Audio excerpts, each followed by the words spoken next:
ভালো পার্টনার হতে গেলে ভালোবাসো, কেয়ার করো, সাথে থেকো, এসব তো সবাই বলে। যেগুলো বলে না, চলো সেগুলো বলি। নাম্বার 1, তোমার পার্টনারের মিস্টেক্স অর পাস্ট বারবার রিপিট করো না। একবার সে বিষয়ে কথা হয়ে গেছে, বলে দিয়েছো, বাদ খাতাম। নাম্বার 2, তার ফিলিংসগুলোকে ওভার থিঙ্কিং ভেবো না।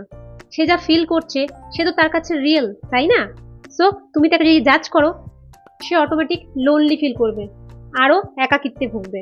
নাম্বার 3, ডিয়ার হাজব্যান্ড, কাজের জায়গার ফ্রাস্ট্রেশন বাড়িতে এসে বইয়ের ওপর ফেলো না। অ্যান্ড ডিয়ার ওয়াইফ, নিজের বাড়ির ঝামেলা, বাড়ির আশেপাশে কারোর সাথে ঝামেলা হাজব্যান্ডের ওপর দেখিও না, কখনো করো না। দুজন দুজনের সমস্যা দুজনের ওপর থুপে দিয়ে না দিন শেষে। অ্যান্ড নাম্বার 4, দুজন দুজনকে স্পেস দাও। সবারই নিজের একটা ওয়ার্ল্ড থাকে, তাই না?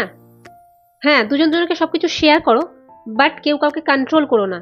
বন্ধু হও, জেলার নয়।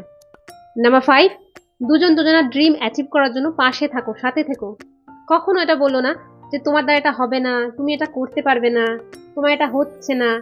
জাজ করবে না। কেউ যেটা করতে পারবে বলে বিশ্বাস করছে সেটা তাকে করতে দাও। তার স্বপ্ন দেখার আগেই স্বপ্নটাকে মোটেই ভেঙে দিও না। পারফেক্ট পার্টনার কেউ হয় না, পারফেক্ট রিলেশনশিপ বানাতে হয়, এফোর্ট দিতে হয়। আর এই 5টা জিনিস তোমাকে পারফেক্ট বানাতে সাহায্য করবে। তুমিও যাও, এই রিলটা তোমার সেই পার্টনারকে ট্যাগ করে দাও। টাটা।